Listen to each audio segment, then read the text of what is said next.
네, 아까 얘기하던 거 이어서 가면요. 그래서 몇까지 했지?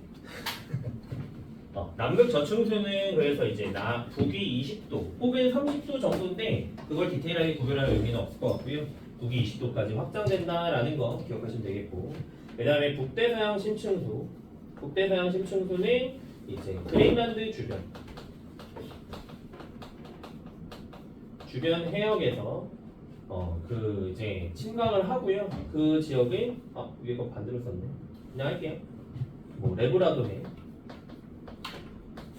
혹은 노르웨이해라고 부릅니다. 그래서 남위 한 60도 정도까지 확장됩니다. 상대가 뻗어져 나갑니다. 그리고 노란색이죠. 남극 중층수는 그냥 남이 한 60도 부근에서 침강합니다. 정도만 기억하시면 되겠습니다. 자, 요 정도, 그냥 요 정도. 다 세세한 거는 다 됐고요. 요 정도 기억하시면 되겠고, 밀도도 표현했으니까 더 이야기할 거는 없어 보입니다. 네, 심층수단 관련해서는 뭐 굳이 제가 내용을 더 많이 정리할 거는 없을 것 같고요. 요 정도만 하면 될 것 같고, 저희는 그 다음에 이제 대기와 해양의 상호작용 가봅시다. 다 못하겠는데 오늘 다 못하고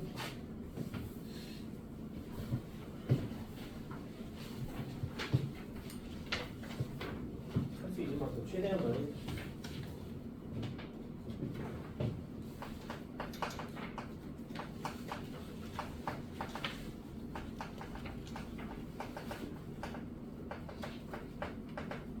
자, 저거는 용어만 정리할게요. 에크만 수송 관련돼서는 그냥 용승과 침강 정도만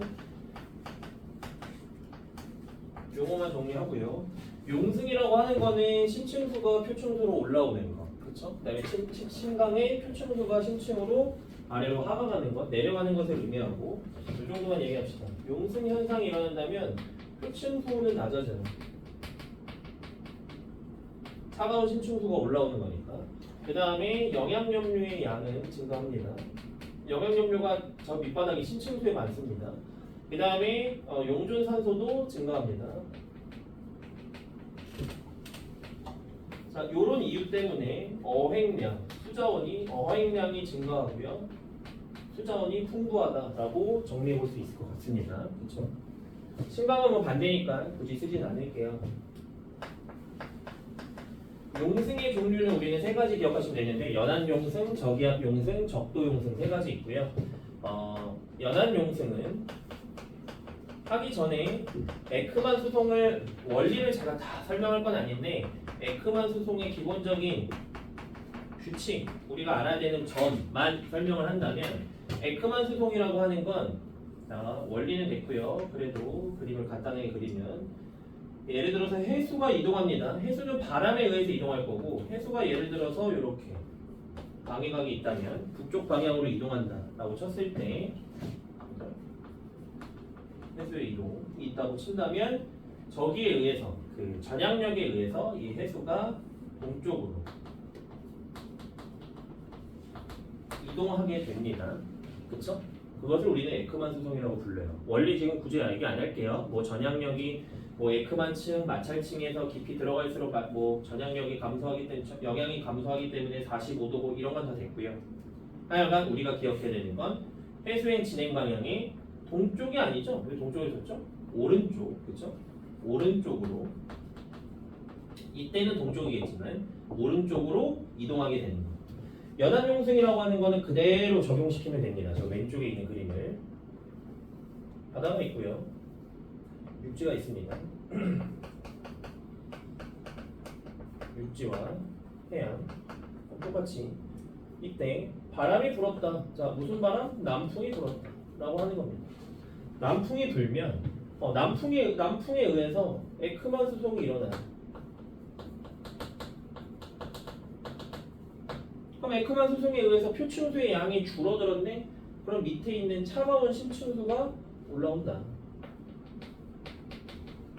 되셨죠? 그런 걸 우리는 연안용승이라고 부르고 연안용승이 일어났을 때 우리가 기억해야 되는 건 요거 세 가지. 됐어? 추가적으로 자, 요런 건 써볼게요. 제가 수온이 낮아지기 때문에 안개가 발생할 수도 있습니다. 왜 수온이 낮아지면 기온 낮아지고 기온 낮아지면 수증기 의결합니까? 안개가 발생할 수 있다. 안개 발생 빈도가 증가할 것이다 라고 하시면 되겠죠. 연안용승 관련해서 뭐 연안침강까지 우리가 이야기할 필요는 없을 것 같아요. 연안용승까지만 잘 정리하면 될 것 같고요. 이거는 자 당연하게도 북반구입니다. 남반구는 다르게 생각하셔야 돼요. 지금 북반구 동해안을 그린 겁니다. 자, 우리나라로만 이야기를 해보자면요. 우리나라 보통 동해안에서 여름에 우리나라 여름은 남동 계절풍에 의해서 남풍이 우세해요. 됐습니까? 그러면 동해안 지역에 연안 용승이 일어나면서 수온이 낮아지는 현상이 일어난다. 그래서 피서를 동해안으로 간다. 옛날 사람들은 갔었다. 그런 얘기입니다. 연안 용승 됐고요. 그 다음에 저기압 용승. 저기압 용승이라고 하는 건 얘도 북반구와 남반구를 나눠서 생각을 해봅시다. 북반구와 남반구 나눠서 생각했을 때, 자 북반구 저기압 중심이 있습니다. 그럼 저기압 중심에서 바람이 이렇게 시계 반대 방향으로 불어져 들어갈 거예요. 들어가는 건 집어치고요. 하여간 우리는 북반구에서 전향력의 방향이 오른쪽이야. 북반구에서 전향력의 방향이 오른쪽이야. 우리는 이런 것들을 보고 해수가 발산한다 라고 표현을 합니다. 자, 단면을 다시 그려보자면요. 아까 그렸던 그림인데 저기압 중심이 있고요. 그 다음에 해수가 발산합니다. 어떻게? 해수가 발산합니다.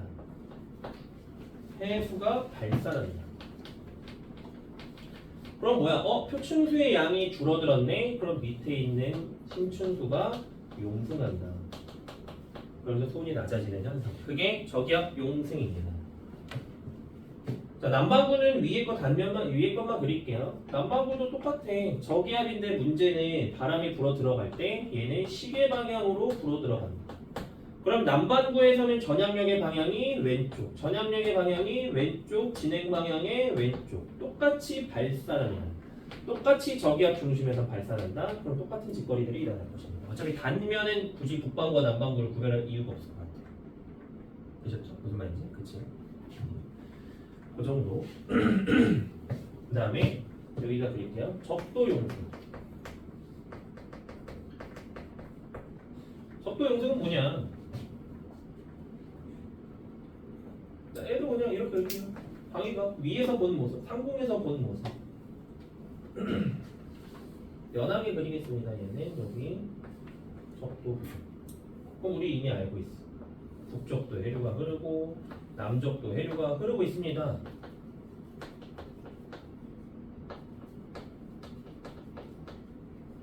근데 북쪽도 해류는 빨간색으로 그냥 할게요. 북쪽도 해류는 오른쪽으로, 남쪽도 해류는 왼쪽으로 에크만 수송이 일어납니다. 그럼 똑같이 적도를 기준으로 발산하네요. 표층수가. 그럼 용승이 일어나요. 그냥 되셨을 것 같아요. 굳이 더 막 세밀하게 이거를 이야기하는 건 큰 의미는 없어 보입니다. 선생님 저 이거 무슨 말인지 이해가 안 되는데요 하시면 그냥 외워라. 그냥 이 알록달록한 그림을 다 외우시면 되겠습니다 라고 하고 퉁치고 넘어가 보겠습니다. 저희는 이제 정말 중요한 엘니뇨 라니냐,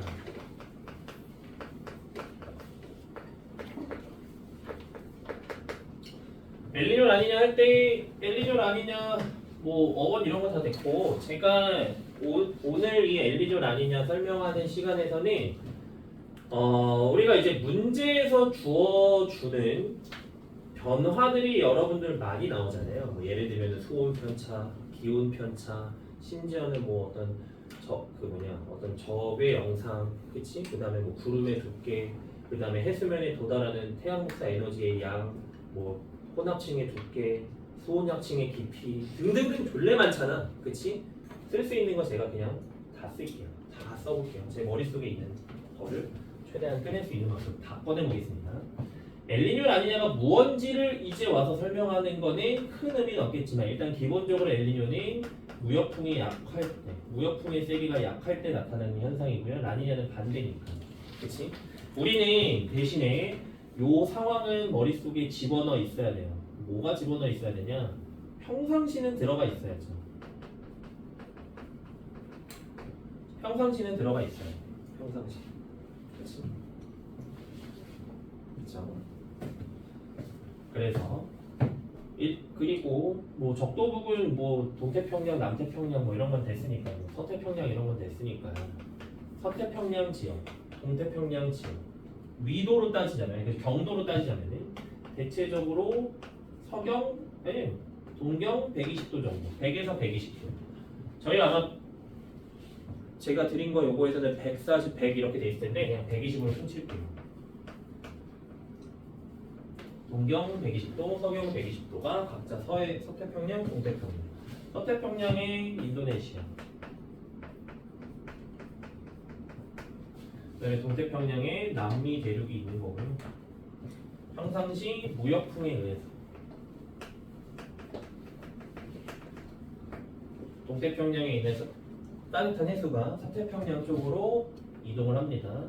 그래서 표층에 상대적으로 따뜻한 해수, 신층에 상대적으로 차가운 해수가 이루는 경계가 이렇게 경사지게 돼요. 똑같이 따뜻한 해수가 이동하니까.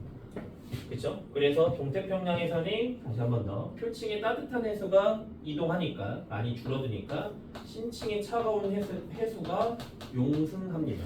그렇죠? 그렇죠? 그럼 우리는 이제 비교하는 거야. 뭘 비교할 거냐? 동태평양 가지고 이야기합시다. 동태평양은 서태평양에 비해서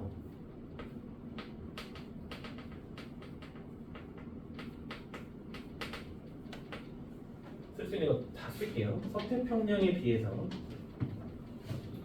일단 기본적으로 수온이 낮아져요. 표층 수온이 낮습니다. 그럼 수온이 낮으니까 기온이 낮습니다. 그럼 기온이 낮으면은 우리가 얘기할 수 있는 거 하강기류가 발달해요. 기온이 낮으니까 서태평양에 비해서 하강기류가 발달하는 정도가 크다라는 거고요. 그렇기 때문에 대체적으로 맑은 날씨가 나타납니다. 자, 그럼 여기서 이제 추가적으로 갑시다. 하강기류가 나타나고 맑은 날씨가 나타난다라고 한다면은 이때에 어떤 그 구름의 두께를 따진다면은 얇을 거예요. 이해되셨죠? 구름의 두께를 따지면 얇으니까 자 부수적으로 이런 식으로도 물어볼 수 있겠네요. 기상 영상을 가지고도 물어볼 수 있겠네요. 가시 영상, 적외 영상으로 따졌을 때 가시 영상은 구름의 두께가 얇으니까 서태평양에 비해서 동태평양에서 어둡게 나타날 확률이 높습니다. 되셨죠? 그렇죠? 그 다음에 적외 영상을 따졌을 때는 구름의 두께라고는 했지만 선생님 적외 영상은 구름의 두께가 아니라 구름의 최상층 고도를 나타내는 거잖아요 라고 할 수 있지만 대체적으로 구름의 두께가 두껍다면 최상층 고도도 대체적으로 높아요. 층운형만을 비교할 게 아니니까. 어차피 우리가 보통 이야기하는 구름의 두께를 이야기할 때는 저군형들을 얘기하니까 저군형이 두꺼워, 저군형이 얇아, 그럼 최상층 고도가 어차피 차이가 날 겁니다. 대체적으로. 그렇기 때문에 적외 영상도 어둡게 나타납니다. 그치. 직접은 아니지만 간접적으로 그런 식으로 생각해 볼 수 있다라는 뜻이었고요. 자, 맑기 때문에 우리는 또 이런 얘기도 해볼 수 있을 것 같습니다. 뭐였지? 해수면에 도달하는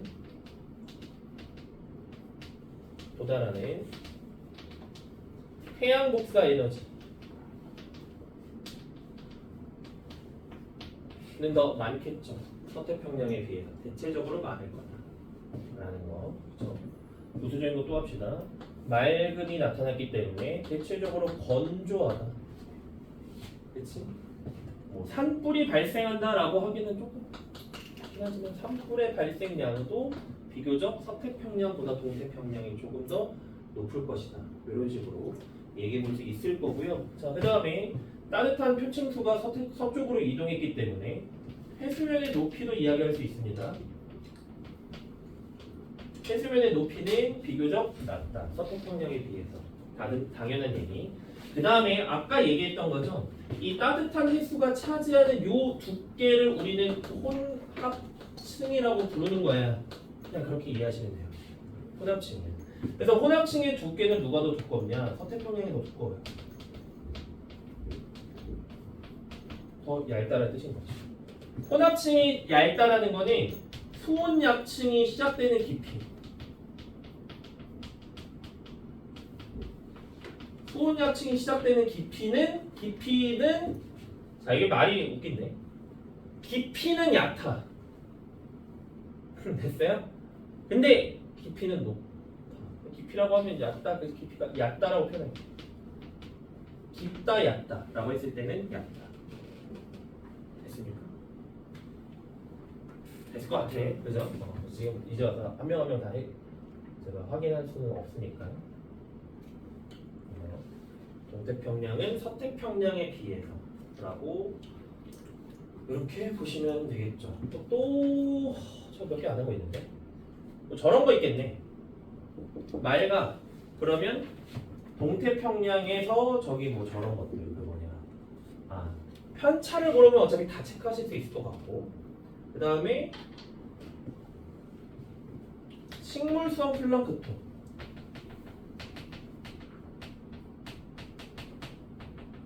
톤이 좀 많겠죠?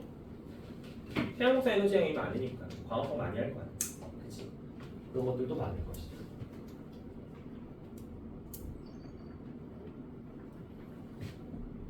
됐네요. 이 정도. 그치? 이게 평상시. 자, 그럼 이제 엘니뇨만 이제 우린 얘기하면 될 것 같아요. 엘니뇨 시기. 똑같이. 엘니뇨 시기도 이제 서태평양이냐 동태평양이냐 죄송 요거 안 했네.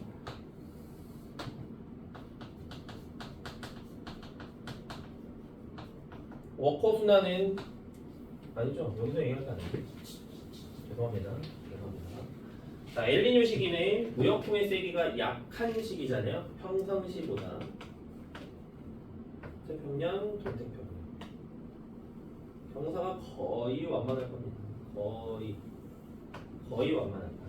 그치? 따뜻한 해수와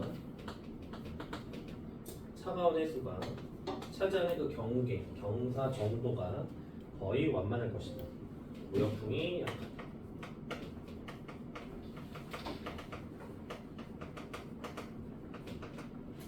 이건 제 스타일이긴 한데 저는 요거 엘니뇨 라니냐 문제 풀 때 그냥 무조건 동쪽 기준으로 보거든요. 동태평양. 그냥 무조건 전 동태평양 기준으로 보기 때문에 동태평양 기준으로 똑같이 설명하겠습니다. 얘는 평상시에 비해 비교해야 되겠죠.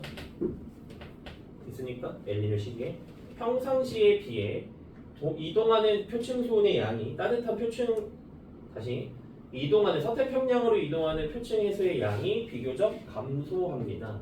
그렇기 때문에 수온이 상승해. 평상시에 비해서. 그럼 기온이 높아. 그럼 상승 기준. 그치? 그러면은 대체적으로 맑음이냐 흐림이냐라고 하긴 조금 그러니까 구름의 두께가 증가할 거야.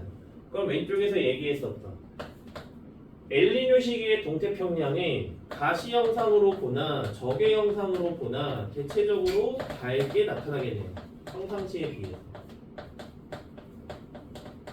따라오고 계신 거죠? 그죠? 그 다음에 해수면의 높이.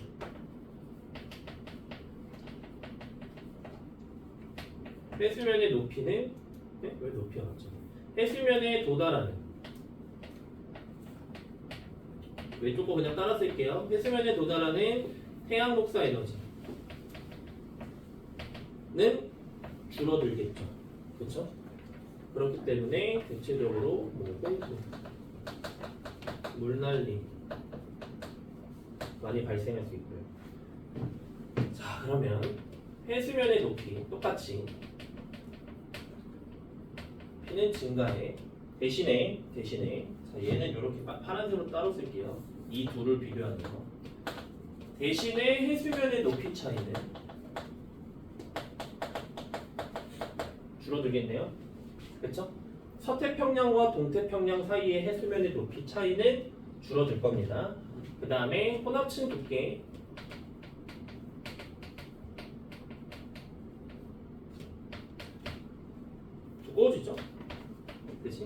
그러니까 똑같아. 혼합층의 두께 차이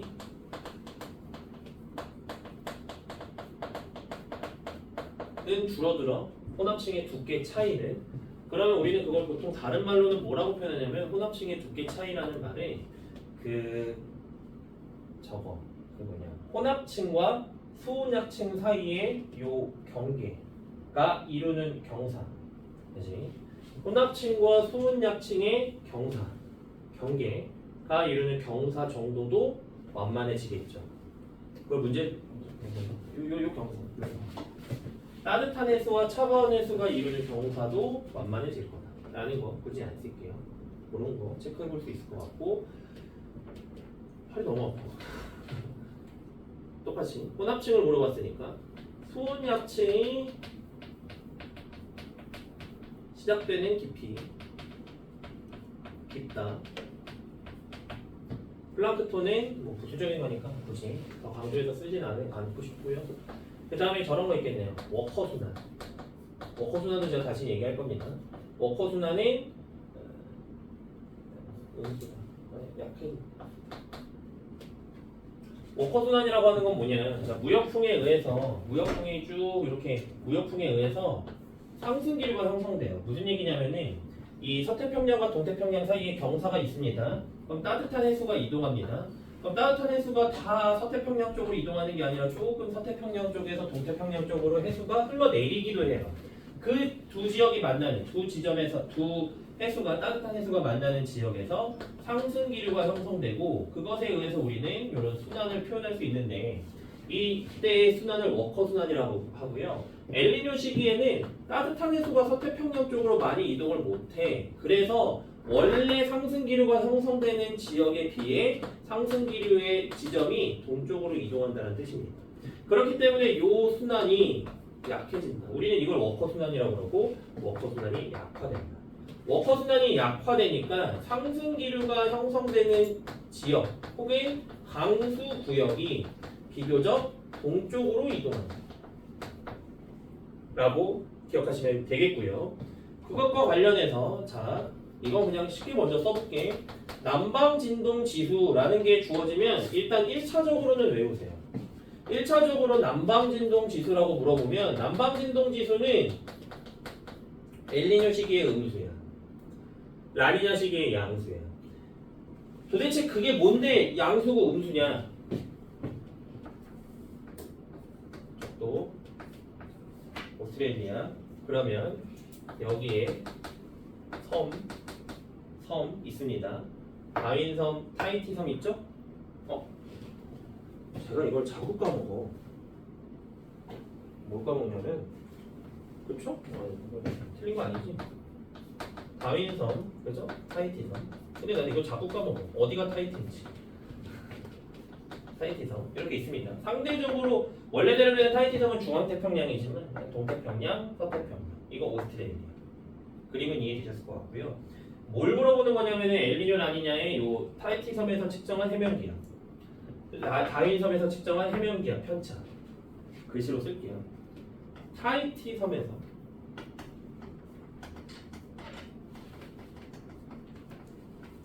해면기압 편차 평상시에 비해서 빼기 다윈섬의 샬라샬라 해면기압 편차를 표준 편차로 나눈 거. 그거를 남방진동 지수라고 불러요. 개 복잡하죠? 그러니까 이거 그냥 엘니뇨 시기의 음수라고 외우시라고. 혹은 동태평양하고 서태평양으로 그냥 직관적으로 이해하셔도 돼요. 라니냐 시기를 얘기할게요. 라니냐 시기에는 동태평양의 수온이 낮아지니까 기압이 높아져요. 하강기류에 의해서. 그러니까 동태평양의 해면기압이 편차가 양수, 얘는 음수. 그러니까 이거 뺀 값이 양수. 라니냐 시기에. 엘니뇨 시기는 음수라고 가면 되겠고요. 요거는 굳이 남방진동 지수도 기억을 해주시고 되셨죠? 그렇죠? 요 정도로 이야기하면은 되겠습니다. 엘니뇨 라니냐는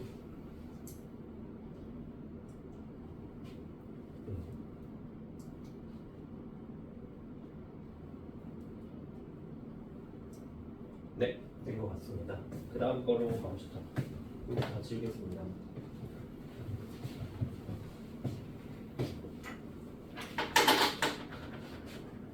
힘드신가요?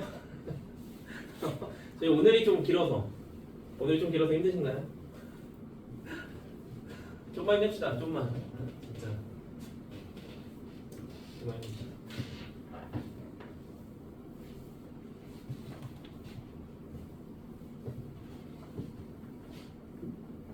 같이 힘내시죠. 같이 저도 이거 수업 끝나고 좀 빨리 이동을 해야 됩니다. 다른 지역에 밥 먹을 시간도 없이 이동을 해야 되고, 오늘은 그나마 낫고, 오늘은 그나마 저희 뭐냐 잡소리인데, 그나마 오늘은 여기 저희 요 수업 하기 전에 그냥 집에 있다가 집에 자다가 왔는데, 나는 지우기잖아. 그냥 집에 자다가 왔는데, 내일은 오전에 애기들 저기 시험이 있어서, 애기들 중간고사가 있어가지고 그거 하고 와야 돼요. 10시부터.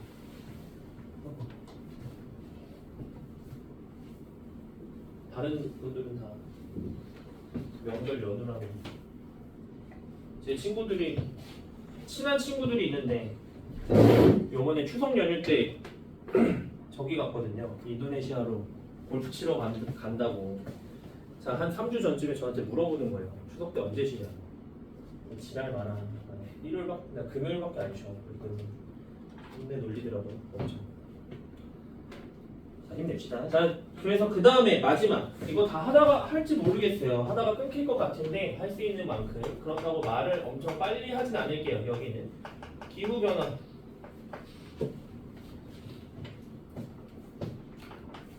우리는 외적 요인, 내적 요인 아시면 되잖아요.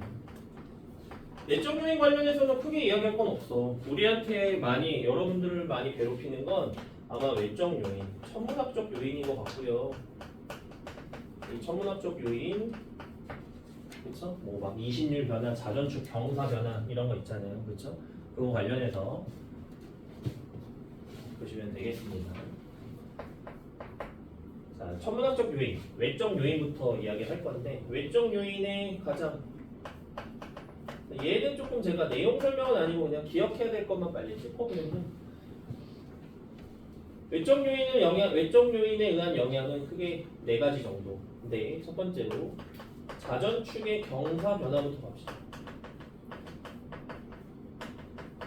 자전축의 기울기 경사 변화. 결론들만 쓸게요. 지금 현재 지구의 자전축의 경사 변화는 21.5도에서 24.5도 사이를 왕복하는데요. 현재는 23.5도 기울어져 있습니다. 그런데 조심하세요. 현재 23.5도 기울어져 있다라는 거는, 자, 지구가 이렇게 있고 어떤 이 기준에 대해서 현재 요만큼이 23.5도라는 거야. 그럼 이 기준은 도대체 뭡니까? 라고 한다면 지구가 태양 주위를 공전하는 공전 궤도면의 수직인 선, 공전 궤도면의 수직인 선에 23.5도 기울어져 있다는 거고요. 공전 궤도면에 대해서는 66.5도 기울어져 있는 겁니다. 말 차이 이해되시죠? 그런 거 낚이지 마세요. 23.5도 기울어져 있고요. 그 다음에 자전축의 경사 변화 주기는 약 41,000년입니다. 잡스러운 거 말씀드리자면 21.5에서 24.5를 항상 풀로 왕복하는 게 아니고요. 조금씩 전환할 수는 있습니다. 21.5도까지 안 가고 22, 이렇게 낮아지다가 한 22도에서 다시 높아지고 그럴 수는 있지만, 경사가 많이 커질 수 있지만 그 주기는 41,000년 정도다라는 거 기억하시면 되겠습니다. 우리는 요 원리는 그래도 제가 설명은 해야 될 것 같아서, 계절 변화가 도대체 왜 생기냐, 이건 이야기해야 되죠.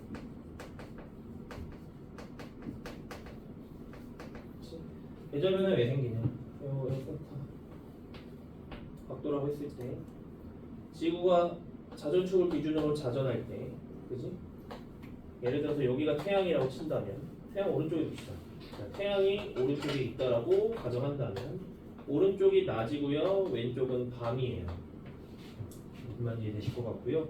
내가 만약에 중위도 지역에 서 있다라고 했을 때 그럼 나는 여기에서 자전을 이렇게 할 겁니다. 이해되셨죠? 그러면 나는 요 영역일 때가 낮, 요 영역일 때가 밤이야.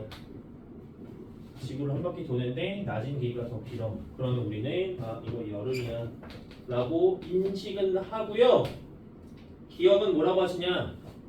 자전축이 태양 쪽으로 기울면 여름이야 라고 그냥 이해하시면 돼요. 문제 푸실 때 그게 더 쉬울 것 같습니다. 반대로 남반구는 그림은 안 그릴 거야. 자전축이 남반구 기준 자전축이 태양 반대쪽으로 기울었어. 그럼 겨울이야. 남반구는 이해하셨을 거라고 믿고요. 태양의 그러면 이제 다시 우리는 뭘 따질 거냐? 겨울과 여름, 여름과 겨울. 자, 여름과 겨울에 있을 때 낮의 길이 여름이 더 길죠. 밤의 길이는 굳이 안 쓸게요. 낮의 길이 더 길고요. 그 다음에 평균 기온 여름이 더 크다라는 거 다 높다라는 거 아실 거고. 그 다음에 태양의 남중고도 많이 물어보죠. 그쵸? 남중고도 여름이 더 높다라는 거 기억하시면 되겠습니다. 자, 그러면 지금 자전축의 경사각 변화를 가지고 뭘 얘기하고 싶은 거냐? 자전축의 경사. 자, 얘는 결론만 쓸게요. 이거 보여드리지 않을게요. 제가 그림을 그려서 보여드리진 않을게요. 여기는 시간이 많이 없고 굳이 그게 우리 이 수업의 목표는 아니니까. 자전축의 경사각이 증가하면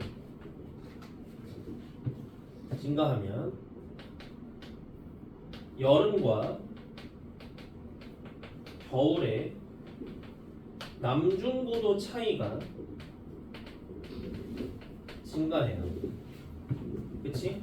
그리고 평균 연교차 증가해요. 우리는 뭐라고 일단 자 노란색으로 정리했는데 뭐라고 인식을 하시냐? 계절 변화 정도가 커지는 겁니다. 라고 인식하시면 머릿속으로 이게 몰라. 저는 이게 더 쉬워요. 계절 변화 정도가 커지는 거다. 계절 변화 왜 생겨? 자전축 경사 때문에. 그럼 자전축의 경사가 커지면 계절 변화 정도가 커지는 겁니다. 그거 이해하시면 되겠고. 자, 요게 잘 나는 납득이 안 가는데요. 그러면 요런 거 그냥 하나, 요런 거 하나 기억하시면 되겠습니다. 세로축은 남중고도입니다. 가로축은 시간이고요. 태양의 남중고도는 이렇게 변할 건데 뭐냐면 태양의 남중고도가 가장 높은 시기가 여름, 가장 낮은 시기가 겨울입니다. 되셨죠? 요 각도 차이가 플러스 마이너스로 각도 차이가 날 텐데 요게 세타, 요게 세타. 그냥 그러면은 머릿속에서 태양 그러면은 이런 거 있잖아. 남중고도가 증가했을 예를 들어서 자전축의 기울기가 증가했을 때 겨울의 남중고도는 그럼 낮아지는 거야, 높아지는 거야? 라는 걸 이거로 생각하시면 돼요. 결론은 높아지는 거죠.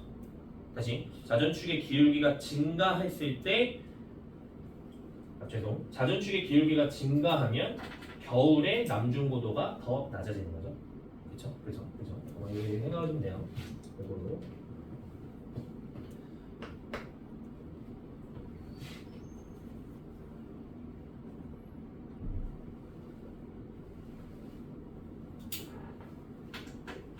이런 것도 씁시다. 이거 말로 합시다. 쭉 쓸 거거든요. 지금 이제 이심률 변화도 쓸 거고 그 다음에 그 세차 운동도 쓸 건데 이심률이나 세차 운동보다 자전축 경사 변화에 의한 그 계절 변화 효과가 가장 큽니다. 보통 문제에서는 근데 그것들이 반대되는 경향으로 주진 않아요. 잘 주진 않지만 그럼에도 생각해 보시다라는 거고요. 그 다음에 세차 운동. 자, 세차 운동의 주기 21,000년. 26,000년. 죄송해요. 26,000년. 그렇죠? 세차운동 주기 26,000년. 세차운동은 뭡니까? 지구 자전축이 기준으로 와리가리 회전한다.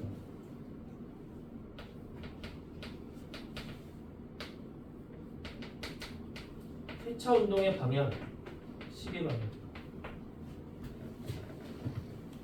공전 방향, 반시계 방향. 서로 반대다 라는 거 기억하시면 되겠습니다. 자, 우리가 기억해야 되는 거, 우리가 외워야 되는 거. 현재.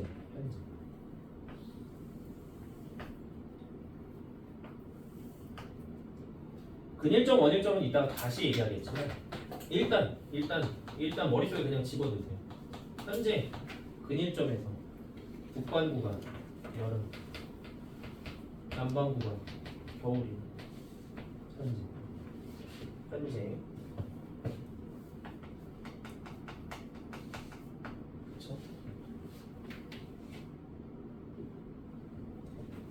재작년인가부터 수능에서 이거 수능이 아니라 그 전부터 재작년 9월인가부터 이거 모르면 못 풀게 문제를 내기 시작했으니까 현재 근일점에서 북반구 여름이다. 이런 얘기도 해야 되나? 설마? 현재 근일점이 뭐 굳이 얘기한다면 8월이야. 8월과 2월 중에 골라라 라고 한다면 되셨나요? 8월이야. 현재 남반구는 8월이 겨울이야. 그치?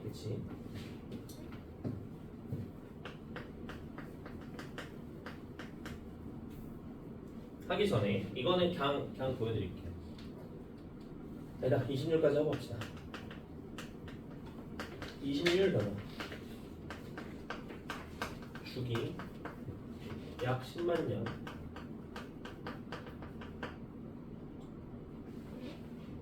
(20률이라고) 하는 거는 타원이 찌그러진 정도고요.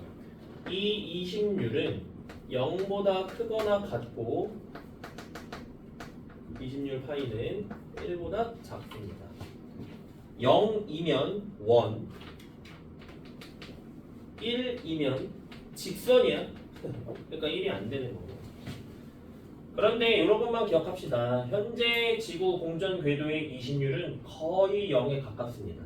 우리가 지금 20률이 10만 년 주기로 커진다 작아진다라고는 하지만 원의 모양에서 크게 달라짐은 없어요. 그러니까 우리가 그냥 눈으로 봤을 때 어차피 이게 원인지 타원인지는 구별 못하는 정도입니다. 여기까지 됐습니까? 그렇기 때문에 뭘 얘기하고 싶은 거냐? 자, 20률이 변하면요. 20률이 변하면 아직 제가 밑에 그림은 안 그렸지만 기본적으로 지구와 태양 사이의 거리가 변해요. 근일점에서 원일점에서 지구와 태양 사이의 거리가 변해. 물론 세차운동에 의해서는 근일점인 지점, 원일점인 지점 자체가 변하지만 20률 변화에 의해서는 근일점과 원일점에서 지구와 태양 사이의 거리가 변합니다. 하지만 그 변화 정도가 크지 않다라는 거. 그거를 말씀드리는 겁니다. 그거를. 그래서 일단은 20률 변화 이렇게 생각하시면 되겠고, 그래서 우리는 요거 예시는 요것만 봅시다.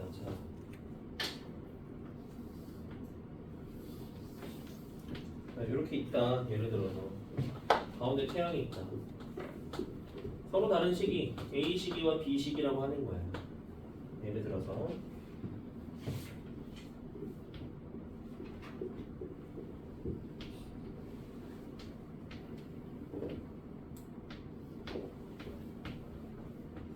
자전축이 이렇게 돼 있다고 칩시다.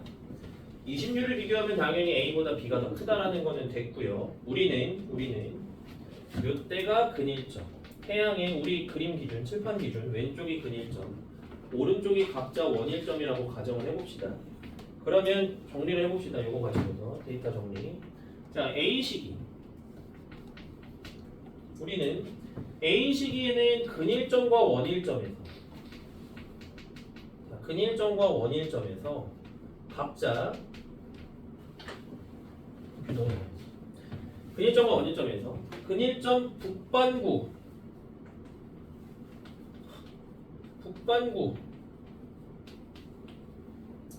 빨간색 쓸게요. 북반구 겨울입니다. 왜? 태양 반대쪽으로 기울었어. 남반구 여름입니다. 보셨나요? 원일점에서 북반구 여름입니다. 남반구 겨울입니다. 태양 쪽으로 자전축이 기울면 그게 여름이야. 그럼 그대로 쓰는 거예요. 겨울, 여름, 겨울. 됐어? 됐죠? B시기도 써볼게요. B시기 똑같이 근일점, 원일점, 북남 이제 안 써도 될 것 같아. 똑같아.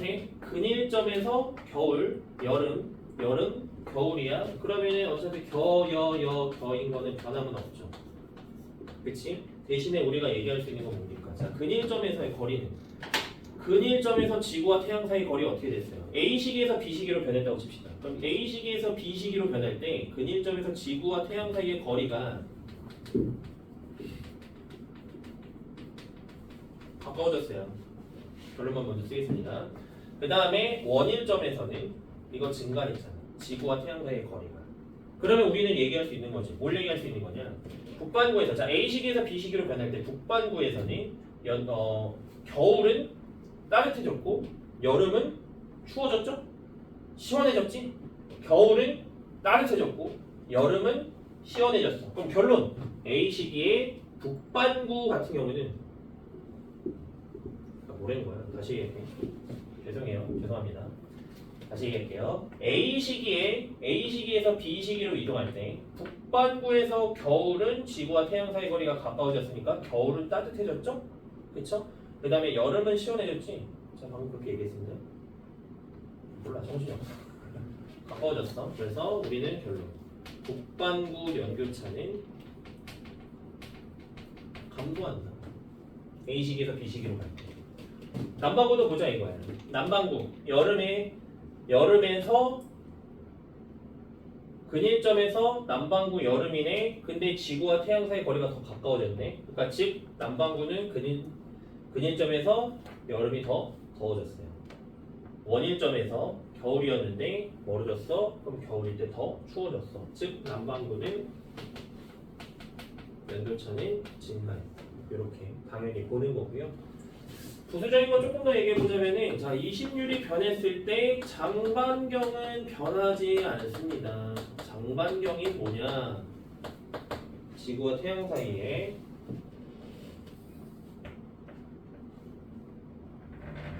초점이 있잖아요. 장반경 A, B잖아. 그렇죠? 단반경, 장반경, 단반경. 그냥 납득하시면 되겠습니다. 그래서 얘 같은 경우에는 요거 기후변화 외적 요인까지 일단은 했는데 여기 같은 경우에는 여러분들 얘도 제가 주구장창 이거 뭐 특징들 쭉 얘기해봤자 문제 풀면은 뭔가 새로워지잖아요. 항상 문제 많이 푸셔야 되는 거고 남은 기간 동안 정리 잘 해보시고 일단은 기본적인 내용은 외적 변화에 의한 천문학적 요인에 의한 기후변화는 요 정도로 우리는 얘기해볼 수 있을 것 같고요. 추가적으로 조금 덜 중요한 내용까지 이야기한다면은 태양의 활동, 태양 활동도 우리가 이야기해볼 수는 있어요. 문제에서는 도대체 태양 활동은 언제 나왔었는지 잘 기억도 안 나요. 기억도 안 나지만 혹은 나왔었어도 아마도 1, 2, 3번 중에 하나였어서 제 기억에 잘 안 남아 있는 거일 수도 있겠지만 전 기억도 안 나는데 태양 활동은 뭐 얘기하는 거냐? 태양의 흑점수가 많을수록 태양 활동이 활발한 겁니다. 그럼 당연히 지구 기온이 조금 높아질 수 있겠죠. 이거 관련해서는 나온 적이 있으니까 이거 관련해서 이제 소빙하기 이런 얘기는 하죠. 흑점수가 매우 작았던 시기가 있습니다. 소빙하기라고 16세기, 17세기 언저리에 정확한 제가 시기가 1600년대, 1700년대 사이였던 걸로 기억하는데 소빙하기가 나타났던 적이 있습니다. 그때는 흑점수가 태양에서 흑점이 거의 관측되지 않았던 시기고요. 태양 흑점이 이거 말로만 하겠습니다. 태양 흑점이 많을 때를 극대기, 적을 때 극소기. 그것의 변화 주기는 11년인 거는 지구학 원 내용보다는 좀 중딩 때 배웠던 건데 기억만 해주신다는 거 체크하시면 되겠고요. 기후 변화 제가 여기에서 고기후를 연구하는 거, 빙하 시추, 나이테 간격 이것들은 저희 필기 노트에는 주어져 있지만 이거 사실 제가 저번 시간에 했잖아요. 그렇죠? 일부러 좀 저번 시간에 빼서 했었던 거고요. 그래서 굳이 오늘은 다시 언급은 안 할게요. 고기후 연구 이거는 저희 내용 정리하는 게 우선이니까 그러니까 목표니까 그건 얘기 안 하고 내적 요인 같은 경우에도 제가 그냥 말로만 좀 하겠습니다. 굳이 다 쓰는 건 큰 의미는 없을 것 같고요. 내적 요인 뭐 이런 것들이 있잖아요. 뭐 화석연료 사용하면 이산탄소가 많아진다. 그럼 지구 온난화 좀 심각해질 거다. 그런 얘기. 그 다음에 어떤 화산, 빙하 면적, 삼림 면적 감소 등등등 한 번씩 읽어보시면 무슨 말인지 다 기억나실 것 같고요. 자, 요거는 하나 강조합시다. 화산 폭발하면은 그러면은 지구 기온이 올라가나요, 감소하나요는 그건 자료 보고 판단해야 돼요. 그러니까 무슨 얘기냐면은 화산가스에 포함되어 있는 예를 들어서 온실기체에 의한 영향이 더 크다라면은 지구 기후가 좀 더 따뜻해질 수 있죠. 하지만 화산재에 의해서 태양빛의 어떤 반사율이 증가한 영향이 더 크다라면은 지구 기온은 낮아질 수 있죠. 그러니까 이런 문제 보신 적 있을 거예요. 지구 기온이 뭐 이렇게 증가하다가 감소, 뭐 증가하다 감소. 근데 이때 뭐 봤더니 화산 폭발했던 거래. 이런 거 보신 적 있잖아요. 그때 감소하는 거보다는 증가하는 요인에 대해서 서술하고 있으면은 그거는 화산가스에 의한 온실기체 영향이구나. 그 다음에 여기서 감소하는 걸 얘기했다면 이거 화산재에 의한 거구나 생각하시면 되겠고, 그 화산재가 그냥 널브러져 있다라고 생각하지 마시고 올해 6월에도 나왔었던 문항인데 보기였는데, 화산재가 성층권까지 올라가면은 성층권의 대류권은 대류가 일어나는 곳이고 그 위에가 성층권인데 성층권은 안정한 층이에요. 대류가 안 일어나니까. 그러니까 성층권에 화산재가 도달하게 되면은 그것들이 잘 내려오지 않습니다. 하강하지 않습니다. 그래서 오랫동안 지구 기온이 좀 낮아진 상태로 유지될 거다라는 질문을 하더라도 잘 모르시나 되셨습니까? 그죠? 그래서 일단은 저희는 내용은 여기까지 하고요. 뒤에 지구 온난화하고 복사평형은 다음 시간에 이어서 하겠습니다. 이건 좀 그냥 첨체랑 이어서 하고요. 내일 그래서 혹시나 정신없이 그냥 별의 물리량부터 천체부터 들어가려고 한다면 좀 얘기 좀 해주세요. 아저씨 그거 아니야 해주세요. 그렇죠? 복사평형 해야 된다라고 그냥 말씀해 주시면 거기서부터 하는 걸로 하겠습니다. 자, 일단